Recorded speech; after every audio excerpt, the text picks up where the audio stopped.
Welcome in Thursday night. Star Wars Newsnet Live is back. I am ready to talk some Star Wars because here's why, guys. I started back up, school year is getting going this week, and so we're doing a lot of pre-planning at school. Technically not my school because my school is not built yet, fully built yet. So we're working at another school. And so I haven't been able to do any Star Wars like podcasting in the last week and a half because Luke and I pre-recorded Timeline Show and I pre-recorded with Miguel for this Monday. So I haven't actually gotten to talk Star Wars since last Thursday night for the live show. And throughout the summer, I've been talking Star Wars almost like every other day, trying to like prep little pods here and there throughout the summer. So feel like a little bit deprived this last week after not discussing anything. But thankfully, the Olympics is here. Watching the Olympics, been absolutely screaming that when I was supposed to be working, probably a little bit harder at times. So good times are coming. We're here on Star Wars Newsnet Live. Thank you, everyone, for dropping in. If you've been watching the Olympics, let us know. If you haven't, then you know what? You do your thing. But we're going to talk some Star Wars tonight. Skeleton Crew. We got a release date for Skeleton Crew. We got some officials on some character names, our first images from the show. We're going to talk about that for a little while. And then I'm really excited for our main discussion for the evening, which is going to be at the end talking about Star Wars Legends that we are really happy that got brought into canon, the best ones. And then we're also going to talk about what are some legend stories out there that we still want to see adapted into canon because it still could work in the timelines. But thank you everyone for joining in. Again, let us know how you're feeling this evening about Skeleton Crew, Legends, everything. My name's Tyler, joined as always by Luke and Jay. Good to see you both. Luke, on a scale of Jar Jar Binks to, let's say, Senator Amidala, how are you, feeling as we enter into the last phase of summer, into the fall season, as we get ready for the Skeleton Crew countdown? That is the most interesting scale I've ever been presented. Thank you for that. I feel like Senator Amidala. Summer is dying with thunderous applause. Well, it's either you're feeling totally like incompetent, unprepared for what's to come, or you are literally the epitome of, the prepared most and, poised under pressure for the future of this last 4 months of the year. Thank you for that. I am going to put myself more toward the side of Padme Amidala here. I feel like this period of my life has been pretty planned out. I'm planning a wedding, helping plan a wedding with my future wife. So we have a lot of stuff that is being planned. I feel like I'm in a very meticulously planned out section of my life right now. So I feel like I have things really in order. So we love to hear that here. Jay, I'm going to throw the same question to you with the middle ground answer being you could go for a little Quarsh Panaka if you're just kind of in the middle here. So you have either pick Jar Jar, Panaka, or Padme. You're going to have to remind me who that is again. How you're feeling for the rest of the year and the countdown towards Skeleton Crew. Who's Panaka? Who is that again? Not even start right now. He's only in the Phantom Menace. Looks pretty bad. That storm will slow them down. Looks pretty bad. Or, Your Highness, this is not a fight we can win. Panaka. Oh, that guy. Her security officer. The love of my life. The character of my dreams until, sadly, he turns into a moth later in the timeline, which was like, okay, I got to separate myself from my Panaka, standing for a while. You know who I'm gonna select? You guys read? Oh, actually, Tyler, you haven't read Living Force yet, right? No, it's actually sitting like right over there. Oh, you did buy it. I saw that. Yeah. So I've been going to, for those who want to check out the official YouTube, like watching the video feed. I got Living Force out here, making my way through Living Force. You know who I'm feeling like? I'm feeling like Eve Koth on the Jedi Council. Wonderful answer. So for those who are like who in the world are these characters? East Cost is one of the council members with the big horns, but in the Living Forest, he's like just like struggling, like just like having to like deal with all of this like Right. mini tasks that are just like weighing him down, and that's kind of like how I'm feeling because we're heading into the summer months of gaming. And we got Star Wars Outlaws coming up soon, so there's a lot to take care of. But I'm really excited for all of these big game releases. Yeah, Star Wars Outlaws, Black Myth Wukong coming out, which is I'm really excited. But yeah, there's a lot of stuff going on, but lots to look forward to. Heard a lot of good things about Outlaws this week. I feel like Yeah. I didn't read a ton, but Yeah. I've been pretty busy. But I heard that some good things, so I'm excited to see what the entirety of the Star Wars gaming community has to say here in about, I guess, what, 2 weeks now, just over 2 weeks. August 30th, official release date. Oh, but, I thought it was mid-August. I guess it's the end. Okay. Yeah. Disregard everything I just said and pretend that we're going to move on. And that is a perfect segue into something I do know the release date for, which is SWNN Crew, which is what we are going to discuss this evening for a little bit. The official release date, appears to be December 3rd, according to some of the reports out there. And we got finally like some confirmation on a few things. We have Jude Law's character here's name is Jad Na Nawood.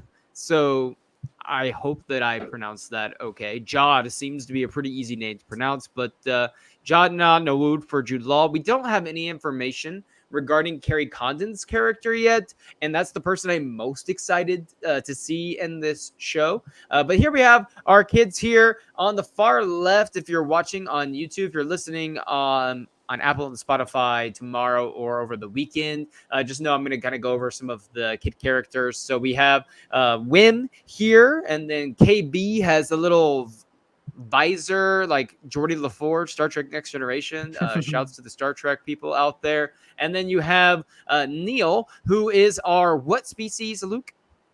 He is an ortolan. He is an ortolan, same species as Max Rebo. Is that correct, Luke? Yes, I believe so. Which is why Luke sent me this meme today where it said something along the lines of they had the picture of Neil, the character who looks like Max Rebo, and says, "I will only be addressing this child as minimum Rebo," and it made me laugh so hard. I was dying. And then on the far right here, we have Fern. So I want to ask you guys a quick question. I am kind of after the Acolyte. I thought that, given everything that happened with the discourse of the Acolyte, I thought that I was going to be ready for a really long break from Star Wars until Andor came out. I was just like, oh my goodness, I cannot deal with vitriol and anger. And Star Wars has not really given me a lot of cause for like optimism in terms of the fandom being able to take kid actors, treat them appropriately. Yeah. I feel like Vivian Blair, who played Leia, didn't receive that poor treatment by the fans. I think a lot of people responded to her. So I was a few months ago really concerned about this show. For whatever reason, I don't know if it's just kind of Jude Law being attached as the main lead that's coming out around the holiday season, but I'll be honest, I'm actually really looking forward to this show in the sense of, I think as a community, as a Star Wars community, we're going to be able to watch this, I hope, with the understanding that we are not the target audience. This is for families with young kids and for little ones. And if you happen to come along for the ride and enjoy it for what it is, great. But the stakes aren't going to be just ultra high like it felt with the Acolyte. And I think this might actually, I'm not saying it's going to be a groundbreaking show, but it might be a little bit of a breath of fresh air in terms of Star Wars, almost like cleansing the palate, because we can at least at the end of the day, if it doesn't resonate with adults, it's like, well, maybe it's not supposed to because it's for kids. I'm curious what you guys think about that, or if you are on the side of the fence that's saying, okay, this is going to be a colossal disaster because they have not said anything about this show like ever, and that tells us everything we need to know.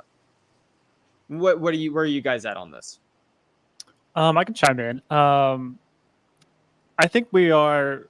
Well, I think we should be kind of used to the fact that like Disney doesn't promote stuff as far out as maybe I have usually wanted them to. So I'm not concerned that they haven't. We're just now getting the first looks at stuff. So, but I think you hit the nail on the head. I am with you. We've seen very little from this, but like just a few shots we've got look very wholesome and make me excited to watch this. I'm excited that, like you said, the stakes don't look like they're going to be that high. It's not going to be taking itself too seriously. And that's for me right in the pocket. I love a little bit more humor, a little bit more take the edge off. So I'm looking forward to this. I think it looks like it's going to be fun. I am super okay not being the target audience. I'm not offended at all. I am ready. If anything, I'm more ready to watch. I loved Bad Batch, and so I don't think I was maybe necessarily the target audience for that. Maybe I was, but like, I will take it. I love it. I'm ready. Like I'm excited because of the endearing nature of watching Jude Law hang out with a bunch of kids in the galaxy, just trying to make their way through. Jay, where are you at initially on some of these things, and then we can talk about some of these images that were released. Yeah, no, I mean, I've always been really excited for this one. I think I said from early on that Jude Law is like one of my favorite actors. He's great in almost everything I've seen him in. So to have him here, I think that he brings a lot of elevated nuance to Star Wars, which is great. I love seeing big names attached to Star Wars.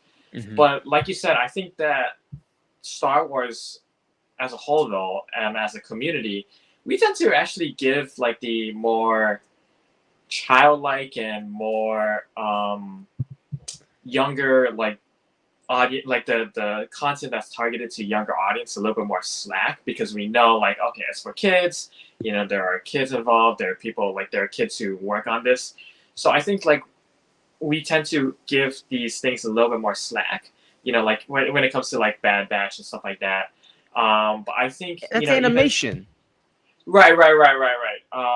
But Phantom Menace, I think the Phantom is still scarred from all of that. Following the Phantom Menace, I'll go ahead and say that. Following the Phantom Menace, I think we've done a better job overall.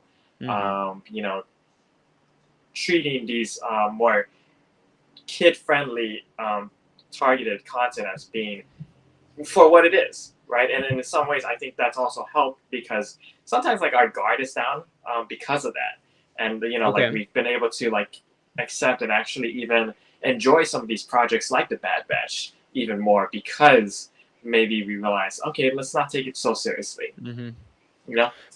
Perhaps so. I still think people were just like relentlessly making fun of Broom Boy in The Last Jedi, and the little kids theme with them playing with like their action figures. I'm skeptical. I'm optimistic that this show's gonna actually be a breath of fresh air, but there is that part of me that's a little bit scared still about how certain people might respond. Like, oh, this is just horrible cringe to watch because these kids are terrible. I'm already seeing some of that nonsense. I think this makes me nervous. I think we'll always get that. I mean, it's not just Star Wars. Right. I think with The Last Jedi, though, because there was more, like it was an actual like big like, I don't want to say adults, Star Wars film, but because it was like a one that was like a major picture. Exactly. Because it was that, it's like it opened itself a little bit more to the criticism, but because like this one is again more lighthearted, I think that it could perhaps mean that people's guards aren't going to be like their walls aren't going to be set up right. Well, I sure hope so. Let's get into a couple of these images here. So this is their droid that the kids are going to find. The name is SM-33, described as a rusty old cranky droid, first mate of a mysterious ship. And I'm wondering if this mysterious ship could be like Imperial. Like, I don't know about you guys, but I don't know all about droids, but it kind of looks like a K2, like kind of looks like K2SO almost to me a little bit. And I'm wondering if this ship could be like an old, like some sort of Imperial type ship. They've said there's going to be like, it's going to feel like a lot of callbacks to the original movies, while also these callbacks to like the Mando verse because of different characters that might pop up in there. And so I'm wondering, does this look like a possible Imperial droid to you? And it looks like the kids here were off on like some sort of little adventure trying to discover something, which is going to be really unique. So actually, now that I'm looking at it up close, and I'm kind of looking around the face and the eyes, it actually even looks a little bit like the original Ralph McQuarrie C-3PO arts. That's what it's actually looking a little bit like. And, Okay. It looks even like, well, for those who don't know, like C-3PO was like inspired by the robot in Metropolis.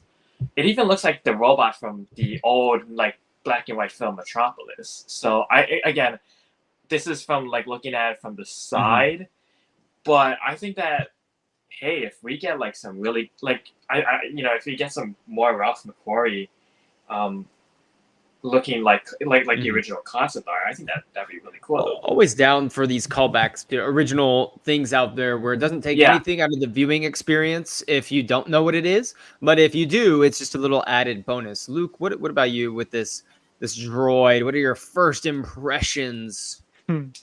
I think to me, it looks a little bit like AP5 from Rebels, which I think is also a Ralph McQuarrie original.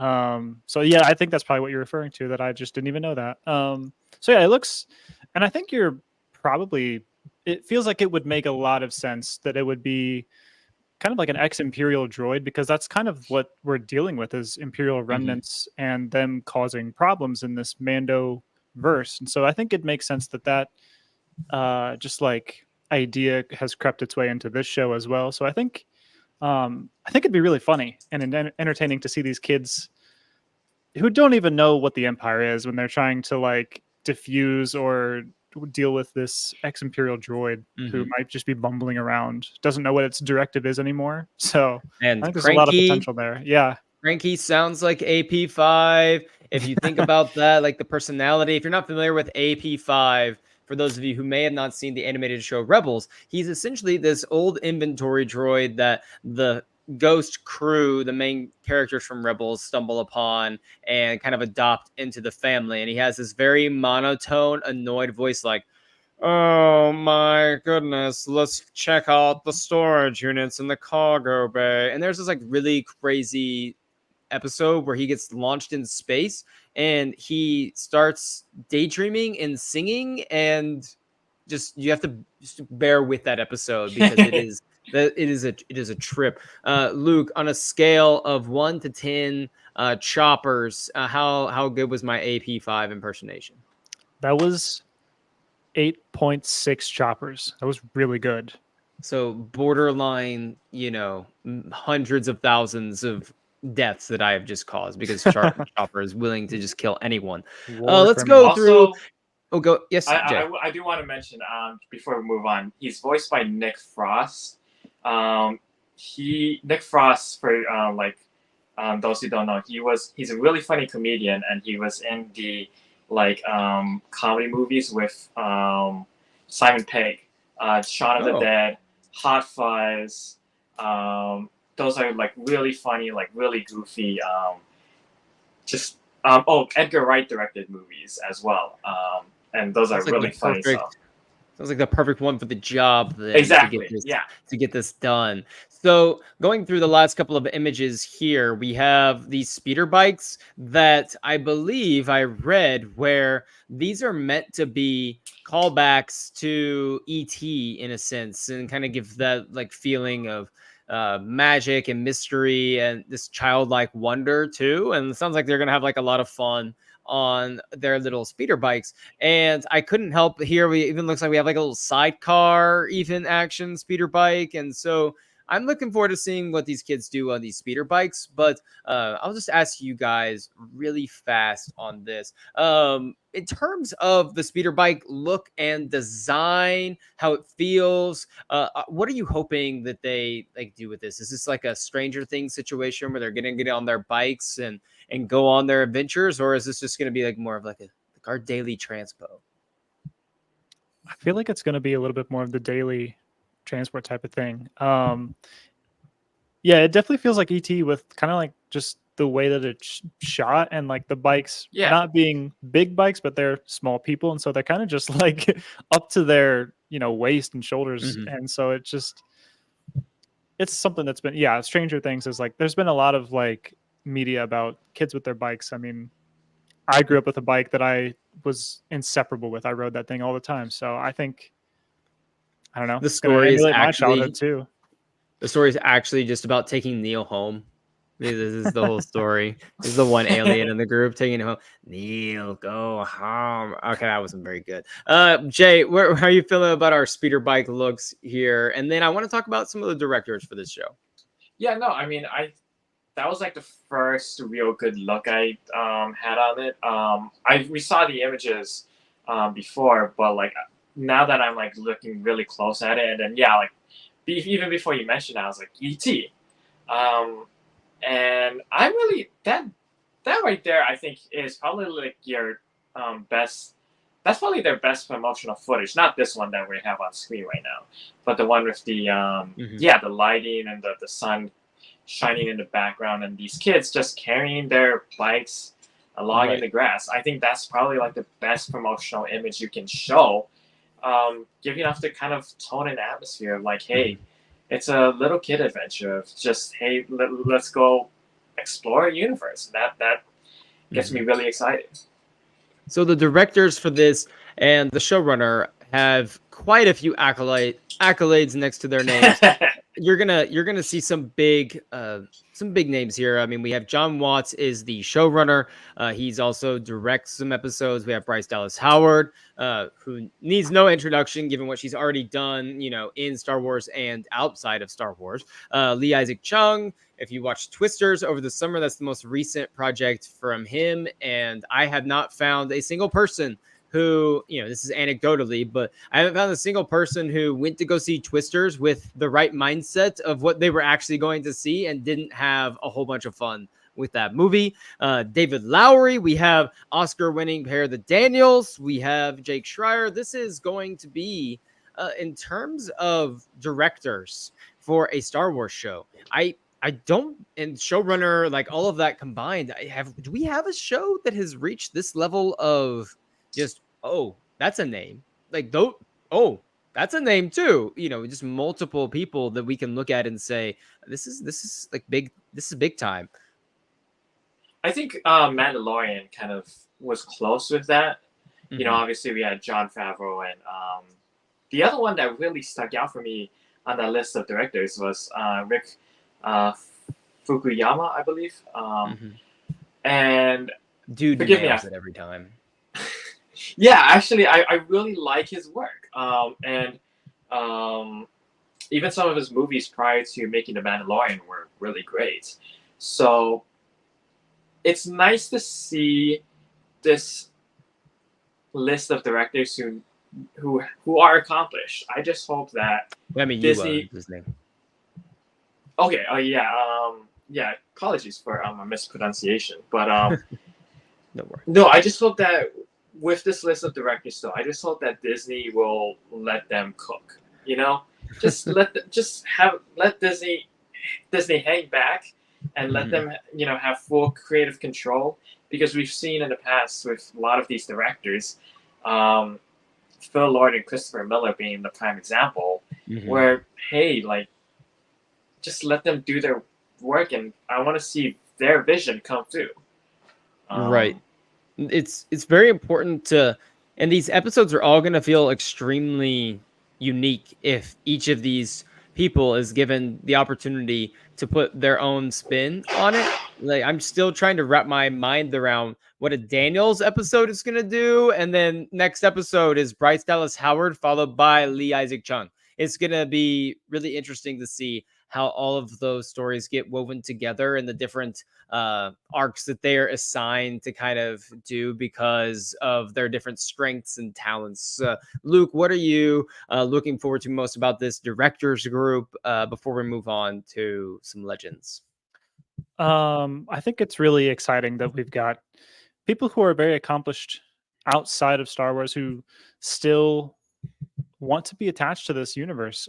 They still see that being here in this franchise is an honor and is something that they're proud to do. And so that makes me happy. I love this universe with everything I've got. And so I love to see people who are really just the best at what they do want to come in here and give it their best as well. And so I think maybe this even more than any casting news or anything else, like this list of directors has me the most solidly excited about what we're going to get from this show. It's in very good hands. I feel like I can really trust that they're going to give us something very very good, very special. So that's it for Skeleton Crew tonight. I'm really excited though for the next phase of our discussion. The main topic of the evening, it's going to be two parts. We have the legends that have been brought into canon from Disney and made canon in Star Wars. I have 4 of my favorite adaptations from legends into canon that I'm going to share. I want you to get your thoughts on like where those might rank for you guys, and then if you have any that we don't get to, like, go ahead, we can shout those out. And then I got 4 legend stories that I still think, because a lot of legend stories don't necessarily work in the timeline anymore and with the canon, but I think these 4 could easily be adapted to fit what Disney has done. So let's go ahead and start it off with the number 1 person on this list. The number 1 thing from Legends, I think most people would agree, is the best thing brought over so far, which is Grand Admiral Thrawn. For people that were familiar with Thrawn, with the Heir to the Empire books and different comics that he's appeared in Legends, they were so excited when Rebels came to our screen and we saw Thrawn in season 3 and 4. And now we're going to be getting like a whole movie where he's probably going to be the main villain overseeing everything. We've gotten 2 canon Thrawn trilogies since then from Timothy Zahn in books, and he made his live action debut in Ahsoka. Let me get your guys' thoughts on Grand Admiral Thrawn. Does he deserve to be the number 1 best addition from Legends into canon, Jay? Absolutely. Say what you will about how Disney has treated the Legends, or how some of the stuff may not be respected or revered, but I think Grand Admiral Thrawn has been done justice. Especially like Lars Mikkelsen's performance as Thrawn has really made that character come alive to me. Whenever I read Thrawn, I have the Thrawn trilogy right here up on my shelf. But which one do you have? Oh, that's the original Heir to the Empire. Okay. Collection, yeah. But when I'm reading Thrawn, I'm like, oh no, like I read it with Lars Mikkelsen's voice, and I think that Dave Filoni has done a great job bringing him to Star Wars canon. So I absolutely agree with you. Luke, where are you at with Thrawn? Number 1 on your list as well? Absolutely. I wish I could give you a little bit more diversity in answers here, but it's really hard to. It's really hard to say anything bad about Thrawn. And what's really cool is just today I was on my Instagram feed scrolling and I saw there's a convention going on in somewhere, I think in Tennessee. That There's always a convention going on. I mean, Carly There's King always was, a convention going on. Oh, Carly King. I yeah, know, she was interviewing I think Lars Mikkelsen, as well as Timothy Zahn and John Jackson Miller. Fantastic group of people. And so she asked Timothy Zahn, how did you come up with Thrawn? How did you create this character? And so he gives us this little backstory of he got approached in '89 to make this. And so he wanted to make something that George hadn't done, but felt like Star Wars. So he needed to stay away from the Vader trope where you rule by fear. He needed to stay away from the Palpatine trope where you like are super manipulative behind closed doors. And Mhm. so he's like, I'm going to make someone who actually inspires so much loyalty inside the Imperial like system. And so Mhm. he just, I think he nailed it. He gave us such a good character, such a cool character, and someone that is really fun to root against, and really almost you sometimes feel yourself Mhm. rooting for the character because he's just so cool. And that's just in Legends. I have just read Mhm. that trilogy. Welcome back, Jay. I just read that trilogy this year, and so it was awesome. Okay. Um, yeah, and so I have loved what they've done in canon as well. I'm hoping to get to the canon trilogies next year, and that's only going to grow my love for that character. So I really enjoy the Ascendancy trilogy. That's my favorite Thrawn trilogy.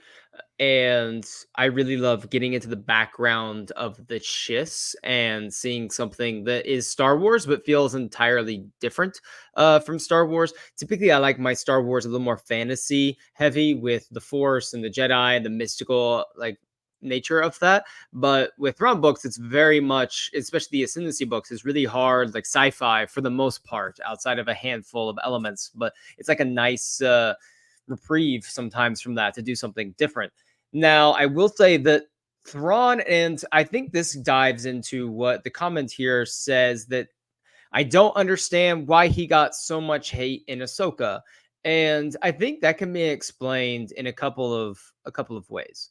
Number one with Thrawn is I think that they couldn't decide in Ahsoka what to do with their villain situation. They had decided that they were building towards Thrawn becoming this big bad villain, but they had this whole arc with Ray Stevenson's Balin Skull, and then you have Shin, and it felt like the two of them were playing a tug of war the last three episodes in terms of who is actually the villain storyline to follow. And it hurt both of their arcs because we never really got to see Thrawn talk too much with the people in charge of, his remnant, or talk with the Night Sisters, the Great Mothers too much. And we didn't really get inside of his head very much. And the outcome of a lot of the fights didn't really feel like some decisive Thrawn victory that we're used to seeing. I think that's number one. I Number think you have to two, throw in. Sorry, I think you also have to throw in Morgan Elsbeth too, though, along with yes, that mix yes. of villains. Mhm. There was a lot. There was Mhm. a lot. There was a lot being juggled. Number two is Thrawn can be such a difficult character to center everything around because as interesting as he is, he's also equally uninteresting because his whole shtick is that he knows everything that's going on at all times. He's planned for all of the outcomes, and that can sometimes be really boring if you're reading a book or you're watching a show and it's just someone explaining to you the situation. And I they was going to do bring they that up. Mhm. Like he Yeah. works really well in books because you get a writer to explain all this stuff in narration, but like it's really hard to capture that in Mhm. live action.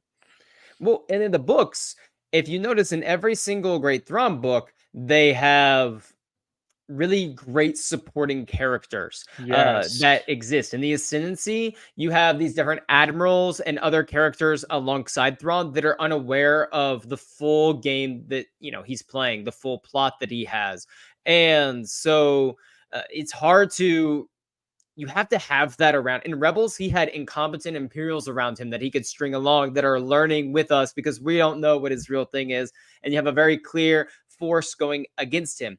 In Ahsoka, it felt like, yes, he had limited resources. Yes, the situation was one he could barely make it out of. But due to his limited time on screen, because we're also judging the Balin Skull, everything, and the Ahsoka part of this all in episodes that felt they had to be 30 to 40 minutes tops, it's really hard to introduce Thrawn in a way that makes those of us who've been following him feel like Thrawn.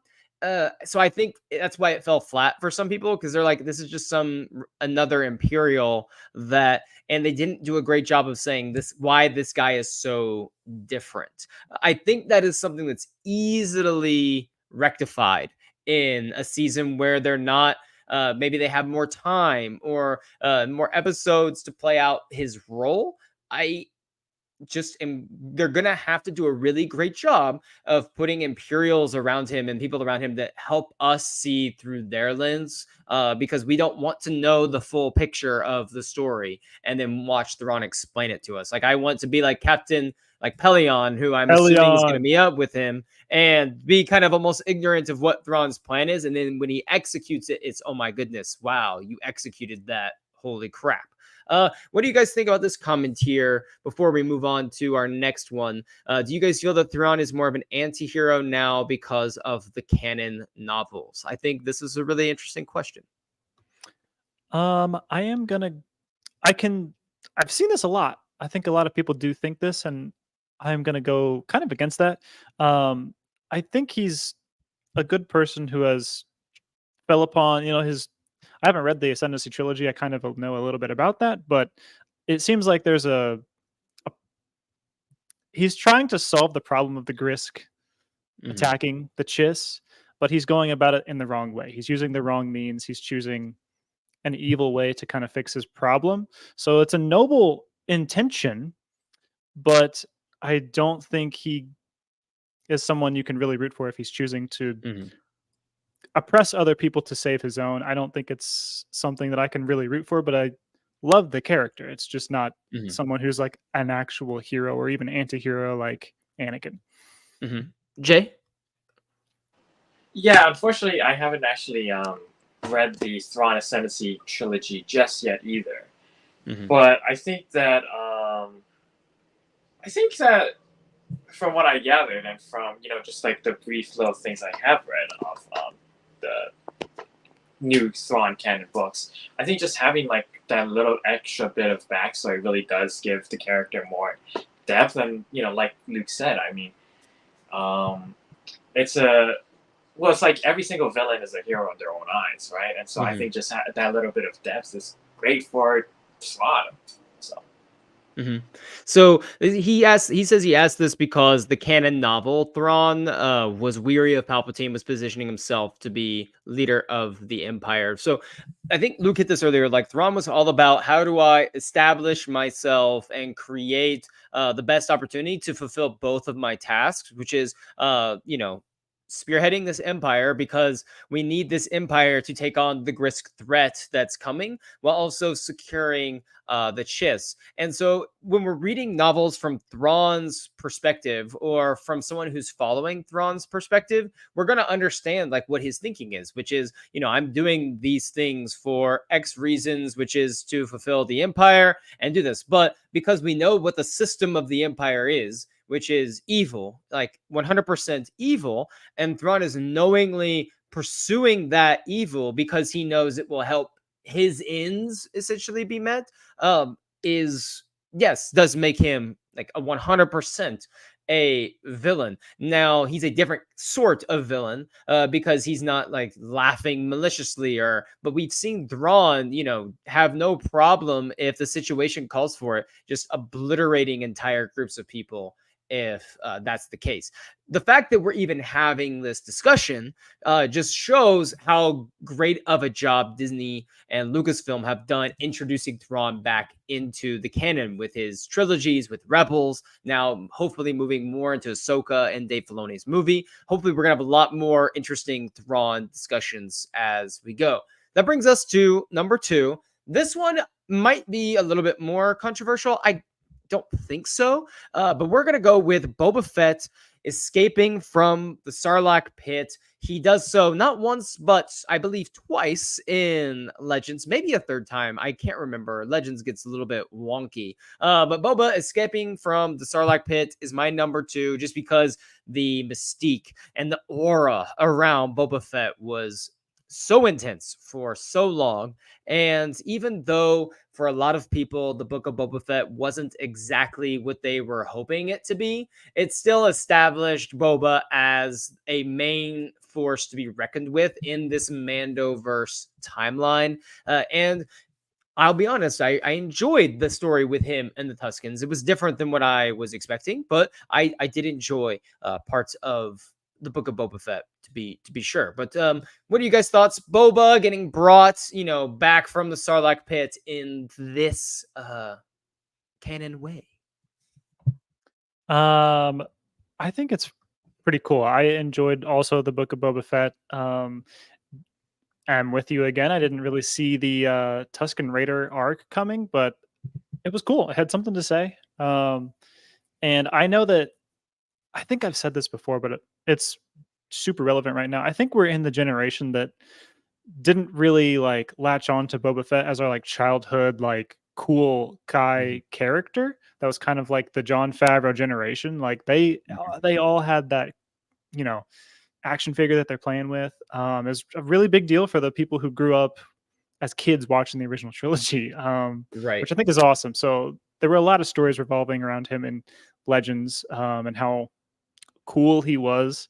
Even the like holiday special where he's riding a mythosaur or something, like crazy stuff going on. Because there's so much love for the character. So I have really enjoyed bringing this character like back from the dead, from the Sarlacc pit. So they've had something to say with Boba, that he has kind of he's really grown from where he was in Empire to where he is now with helping people and really being a selfless person who acts for good. So I've enjoyed reintroducing this character back into our Star Wars.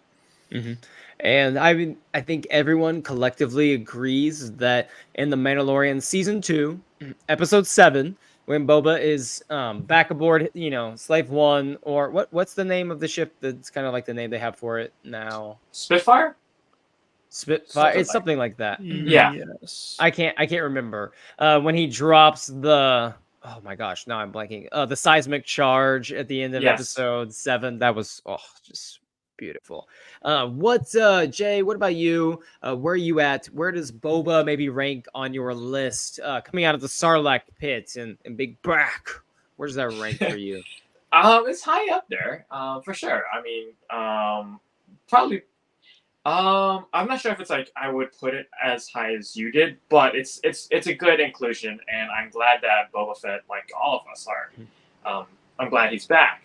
And I do agree with you, Luke. You know, like I do still kind of wish we got the classic bounty hunter, or you know, the Legends version of the character that's more like kind of like a Mad Max wandering warrior character, but at the same time we got that with the Mandalorian. You know, Mando's actually the one who fulfills that position of the wandering samurai kind of character. So I Favreau originally wanted it to be a Boba Fett story. Yeah, exactly. You know, so I understand, you know, like why we didn't get that version of Boba Fett, and you know, honestly, hey, like I think that I'm all for, you know, people like trying different ideas with this character, especially you know, if hey, you know, we actually get something different that's actually kind of interesting. And I do agree, like the expansion on the Tusken Raiders, making them like a cool part of Tatooine, and Boba Fett taking affinity to this tribe. I thought that was actually pretty cool. Well, even not just, I think everyone thought Tusken Raiders were cool, but from the standpoint of like they're evil, you know, like they're the bad guys of Tatooine, and then we get this story, this much more nuanced like story of depth, showing that you know they think they're the original people on the land, and like this communication and the tribal nature of it all. Yeah, it still bothers me that they just use them as a plot device to kill them all off screen. But again, that's a debate on the Book of Boba Fett for another day. So for the sake of time, I'm only going to do 3 instead of 4, and I'll just kind of hit a couple rapid fire ones at the end. But number 3, are you guys ready to get a little spicy? Spicy, let's go. Okay, so in Dark Empire, all right, in Dark Empire, we are introduced to force projection. Okay, and force projection is not brought back into canon until The Last Jedi, when Rian Johnson uses force projection, showing when Snoke bridges their minds and they're kind of projected there. But really, the big time force projection, the main one, is when Luke projects himself from Octo all the way to Crate to confront Ben Solo and confront the entire First Order to become the legend that he's always going to be. I always will support The Last Jedi. However, I think that is one of the most important moments in the sequel trilogy, and it was brought into the canon for that specific moment right there. I think it is incredibly, I always really enjoyed like force powers, and the force projection aspect of it all felt so Jedi to me, because Luke, is saying like, I'm not going to choose violence in any way. Like it felt like the most peaceful Jedi approach to facing down this army at that time. And I am curious what you guys think about. We don't need to get into The Last Jedi, but we can at least talk about like the force power of projection, because I think it does present some interesting points. And not every Jedi has to be, able to use every single power. Like it's not something that can just be, we've seen that, like not every Jedi can tap into everything. So Luke, force projection, where are we at? I always like it. I have not read Dark Empire yet, but I think it's going to be on my radar now. I didn't actually know that's where that came from, so that's really cool. And I love when we have people pulling stuff from Legends like that, especially something as monumental as this. And I think that what's cool about this is it was like appropriately weighted, because we see that this is such an incredibly powerful thing to use, but the cost of using it has cost Luke his life, and so he deemed this act of using force projection to go all the way across the galaxy to save his family and friends, that it was worth giving up his own life. So not to get too into The Last Jedi, but it's got to be probably the most powerful force ability we've seen on screen, potentially. And I love that it was Luke Skywalker who got to do it, and it came from Legends. So I mean, it's just a really cool thing that like existed before Disney even had it. They used it. It's cool. Sometimes that just sums up the force. It's pretty cool. Jay?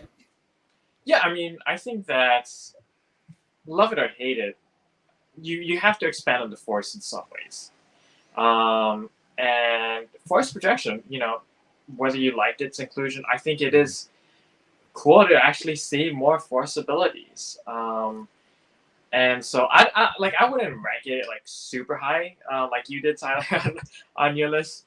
But hey, like I think that there's definitely like it opens up more doors, which is always a good thing. I'm always a fan of seeing more force abilities, but most importantly, I want those force abilities, like Luke said, to have weight attached to them that feel necessary for the moment at hand. If we're just introducing a force ability willy-nilly, in the middle of something, and it doesn't end up coming back to play any sort of vital role or show the importance of that ability being introduced, then I don't want the force to just become this, vending machine of powers that we can just plug in and take. I want, the powers that each Jedi has and they're able to tap into to really matter. And I think whether you like force projection or not, it's inarguable that it does really matter to the story. So its introduction at least is important. Now, the execution of that, we can debate all day long. Just a couple of rapid fire takes from Legends into canon that I thought were worth noting. Vader's castle was originally, in Legends that was brought into canon. Han and Leia's son turning to the dark side. Obviously, an entirely different interpretation in Disney, Star Wars, because Jason Solo was one of 3 and became a Sith Lord basically to prevent like a galactic ending catastrophe, and Ben Solo left for entirely different reasons. TIE Defenders, Force Healing was another one that they've introduced. Ryloth, just as a planet, I just thought that was fun. Life Day or the Wookiees, and of course Hammerhead Corvettes. So I thought those were all some really fun ones. So real quick, we still have time. We are going to dive into now. I have stories from Legends, things from Legends, characters from Legends, my top ones that I still think can perfectly fit into the Disney canon Star Wars, that we can make this happen. We'll have to adapt. We'll have to change the way that we view those stories, because the way that those stories happen is entirely different, but we can still do it. Number 1, and this is since I was a kid, I loved these books. I read all of them. I kept going back to Barnes and Noble to get the next one. I think this is the coolest villain in Star Wars outside of like maybe like Palpatine, right? The Yuzon Vong being the invaders from outside our known galaxy. And I think there's a few reasons why they would be, in my opinion, a perfect villain for, in episode 10, 11, 12, if you ever want to go that direction. Or as we get into these race stories beyond the Skywalker saga, you can still bring them in. Now, in the Legends, they are brought in against Luke Skywalker and the New Jedi Order and the New Republic. But we can easily work this around where they just come in a little bit later. Now, a couple of reasons why this works, okay? Number one, they have a really cool caste system and they're like religious zealots. So the people at the top, like the top cast member of the Yuzon Vong, is the only one able to communicate with like their god, so to speak. So, and it goes down all the way to like their warrior class and their servant class, and they're very like caste class oriented, which would be like a really interesting. And they hate machines. Like they are prejudiced against anything mechanical due to their own galaxy, their own homeworld being invaded by like an army of droids, basically. So they're like, their ships, their technology is all organic and living and sentient in a way. So it's like a very unique contrast. They are not able to be sensed in the Force. So like that throws the Jedi off in the books because they can't sense them through the Force. There's just like this empty void. And also, and this was something I remembered as I was writing this in, the way they work them in Legends is that the Yuzon Vong have been around for like decades. Like Darth Maul fights one in Legends unknowingly because he was told not to use the Force, and he fights one they suspect. And they've been around scouting this galaxy as a potential place to go. There's a point where Thrawn talks about the outsiders, and Thrawn himself is saying Palpatine has to get rid of the Republic chaos in order to establish control, to get ready for, these outsiders that are coming in. You could easily do this. Just make Rey the leader of the New Jedi Order. We have already introduced in Disney Plus a new galaxy. So we could easily introduce now the fact that this is invaders from another galaxy coming in. This could usher in a new era of Star Wars storytelling. What are our thoughts on this one? I didn't know that you actually felt so strongly about the New Jedi Order publishing initiative. I got all 19 books behind me right now. That is crazy. I've known you for so long, and I don't think I knew that. So it's actually the most I've actually heard about this book series. I've known it's been out there for a long time. Mm-hmm. I've heard of the Yuzon Vong, but I gotta admit, I'm pretty unlearned on this whole subject. So you've made this sound very interesting, and I'm so surprised. I didn't know that you actually were so into this. So this is really cool. I think I'd be with you. You kind of sold me there. There's some really stupid stuff that happens in there, but as a concept, with them being so warrior-like and ancillary to the Jedi, but also there's like a sense of nobility to them because of how religious they are and how they were persecuted for so long. You could easily tie it into the rest of the overarching saga because in like Legends, they were around for a while, kind of popping in here and there scouting. So you could easily tie that in. They'll never do this. They will never do this. They'll never do this. It's something they'll never do. It's just sounds very interesting. It's just another. It's like number one on the wish list. You know what I mean? Okay. Yeah. Jabe? Look, I haven't heard of these guys either. I have never heard of the Yuzon Vong. I'm sorry. Really? Yeah, I'm sorry. I've never heard of these guys before. Even when Ahsoka was dropping, like they thought, I was hearing people think that like, oh, they're going to go to Peridia and there's going to be Yuzon Vong there.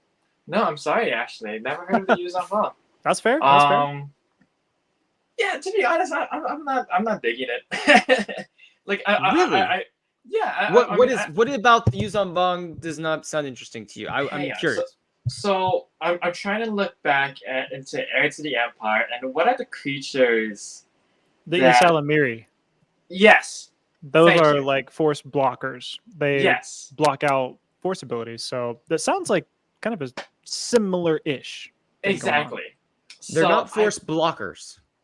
Right. So So But yeah, but not the not thing exactly is, the same. no, in the so books, the way that they're not in the Force, so the Jedi ultimately are able to end up sensing them through the Force whenever they sense a void in the Force, when they sense complete nothingness. That's when sure. they know, and that makes it very interesting because they're even immune to some of the Force powers and things like that. Um, but there's just like there's a level of depth to the villain that is so interesting as well because of like the religious aspect of it all that ties in. Mm. But I'm really surprised you've never really heard of the Yuzon Bong. Yeah. Yet. No, sorry guys. But yeah, no, I Man. like I think it's a little Isalamari, or like apologies. Like that was never like part of going through Heir to the Empire. I was like, man, I'm not a big fan of this. Mhm. And anything that's like like resistance to the Force, or they where it's like you can't sense them. I'm always like, it devalues the Force, and it just like depowers the Jedi, and I'm like, So the way I would push against that is I sure, think sure, it because the Yuzon Vong are very clearly the bad guys in the books and they've lost their way. And it's more of a matter of if like we like got together and was like, let's talk about the Force, let's like become one with the Force. It's almost Hmm. like they have, because of what's happened to their species and their culture for so long, it's like we've almost like turned off everything to do maybe with the Force here. They're even immune to some of these things, but if it only, in my opinion, enhances the importance of the Force and the Jedi, because due to the fact that the Yuzon Bong are so powerful, and these warriors, the Jedi are really the only ones able to combat them. And the Jedi also, from a sense of nobility, like even understand what some of these Yuzon Bong have gone through. And the Yuzon Bong, in the like, there's this one moment where like one of the books ends where the Yuzon Bong say, "We will stop like invading the galaxy, the Republic anymore, if all you surrender all the Jedi to us to be killed," because they see them as that big of a threat sure. to what they're doing, because they're very clearly polar opposites. But we can have a Yuzon Bong pod for Legends pod for another day. Number two, I do love the idea of like a Darth Malgus sort of thing taking place. This one is a little bit easier, I think, pill to swallow. My second favorite Legends series was like the Wraith Squadron books with Wedge Antilles, and oh my gosh, and Jansen, like Jansen being like one with the like Gavin Darklighter and some of these other characters, and doing this whole Rogue Squadron thing. And Rogue Squadron from Patty Jenkins obviously got canceled, I guess, but technically not, because she said she's still making a draft. We She don't owes know. them a script. Right. Not great In language. Legends, the battle against the Empire waged for another decade or so. In Disney canon, it is much shorter and pretty much ends on Jakku. However, I think there is plenty of room for an adaptation for another group of X-Wing pilots that could have led the charge on the Battle of Jakku, or in this Heir to the Empire era, maybe with these Imperial remnants existing in this New Republic storyline, perhaps we can, bring back this X-Wing pilot and do like a version of like Wraith Squadron, and do like a version of this and make Rogue Squadron the film that does this, or maybe Taika Waititi's film, or some of these other movies that have been floated around, these little one-offs. To me, a pilot-centric movie, and we've said this since Rogue Squadron was announced, a pilot-centric movie in Star Wars just makes too much sense. And if you tie it around something like the Empire or something that we already know, to me, it like Top Gun Maverick in space makes too much sense. Yeah, I'm gonna agree with you there. And I think for the timelines placement, I think I would push it more toward Imperial Remnant, where we kind of are with Mando, because we've had the Alphabet Squadron trilogy that is very critically acclaimed. It's very widely regarded as very good. So I don't know if there's room to put it in there. I'm sure we could if we wanted to, but it feels like that is kind of taking the place between three ABY and four ABY, and so we could push the Wraith Squadron kind of stuff that would work really well in Star Wars, Mm. to kind of like the Mando era, or maybe even a little bit past it. Who knows? But in that pocket is going to work really well, I think. Okay, Jay. I'm always a big Rogue Squadron fan. Like, just that was one of my first ever video games I ever played, and I always love X-wings, Y-wings. Those are some of my favorite things ever in Star Wars. So, any more like pilot contents, just give it to me. You know, I could Right. I would eat that up. So. And would you think that would you recast like a younger Wedge Antilles like to take like the reins of this to really go into this same thing, or would you say like and this is obviously this is a wish list, so like we can do whatever we want, like, or would you start completely from scratch, or what if you got Oscar Isaac back to do this like Rogue Squadron thing post episode, or like in between episode 8 and 9. Like I'm just flowing around all sorts of ideas here. I know a lot of people are kind of upset that like episodes 4, 5, and 6 get the most attention, but I would love to see like a Wedge Antilles like just right in the middle of like the Galactic Civil War. Mm-hmm. That's what I would be. That's what I would want, because that to me, that's the most like. That's the one that hits closest to home with just playing the Star Wars Squadron games. Mm-hmm. So like I would love that if they did that. Can Omega be in Wedge's group though? Actually, yeah. I didn't think about that. Thanks for joining us. And then when Wedge dies, Omega takes over. Well, I guess he can't die because he shows up in episode 9, so never mind. Good try. He dies in episode 9. I'm changing canon. You will never kill Omega at the age of Omega at the age of 50 is now taking over. Finally, after Wedge finally decides to retire.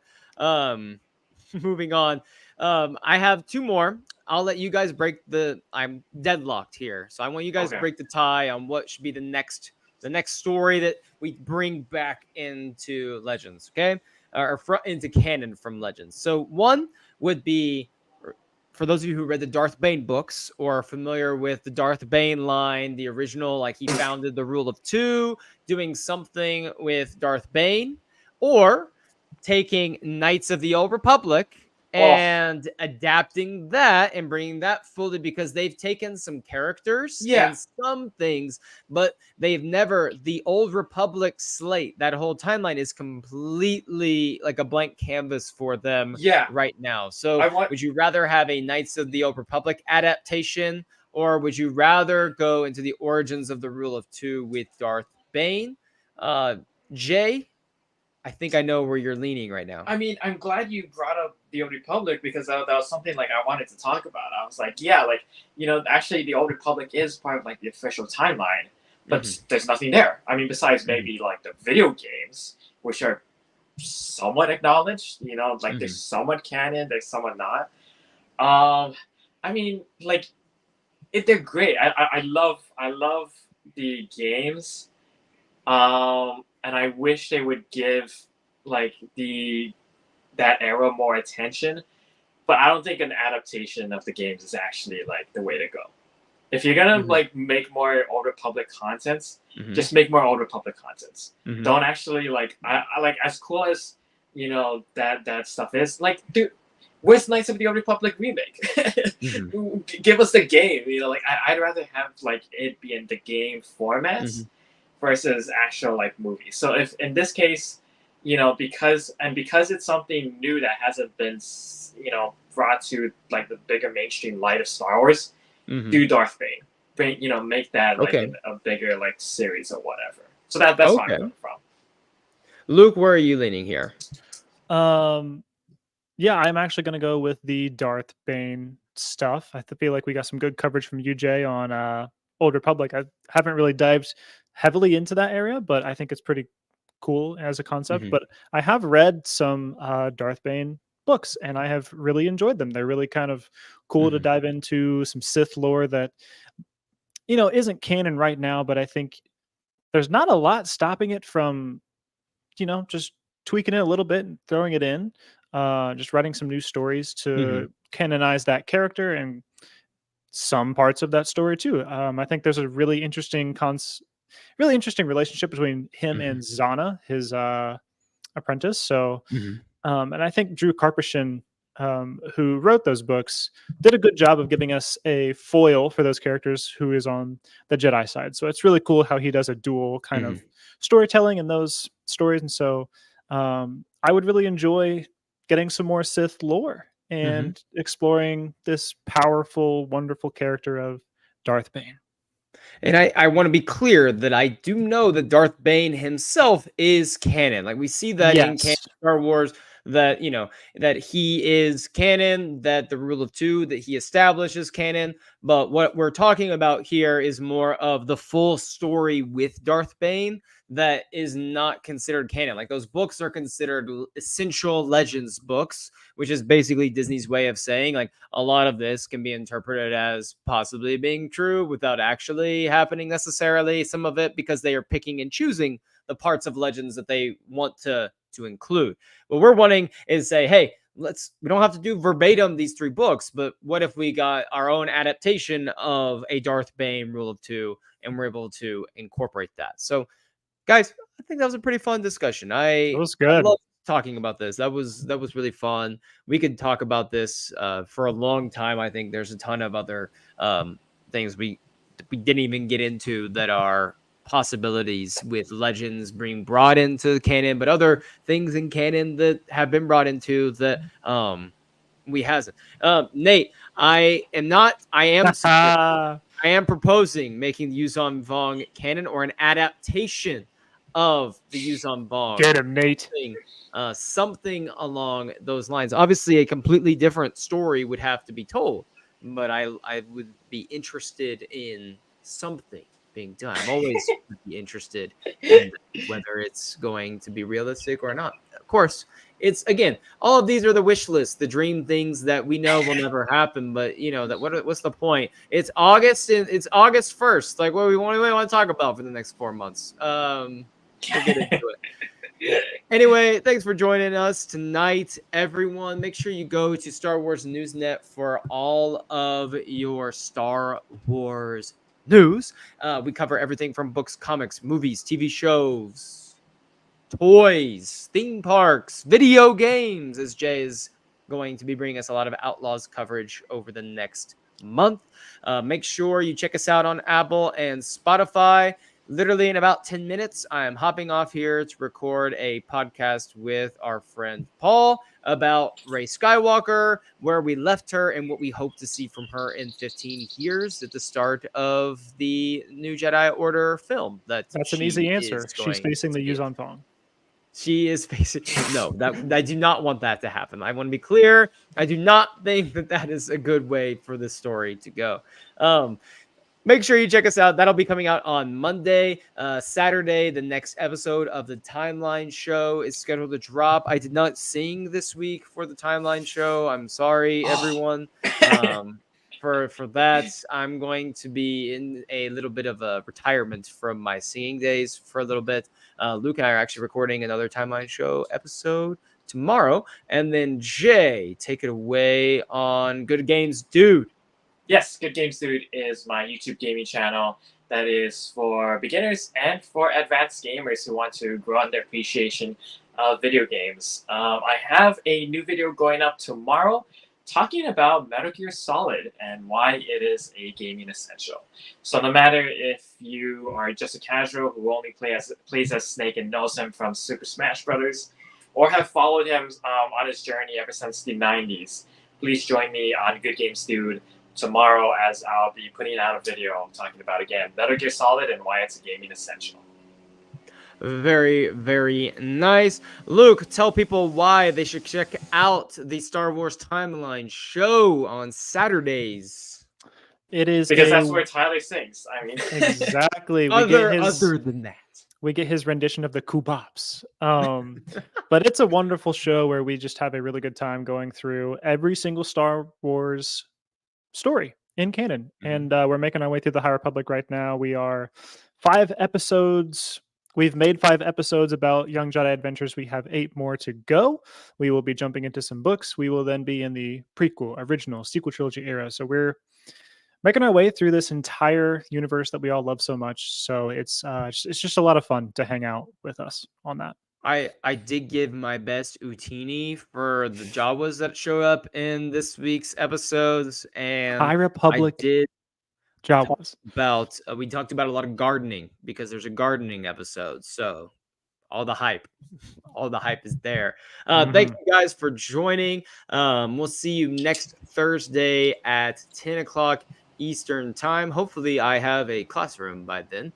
We will find out next Thursday on the show. Thanks for tuning in, everyone, for Light and Life, and remember that we are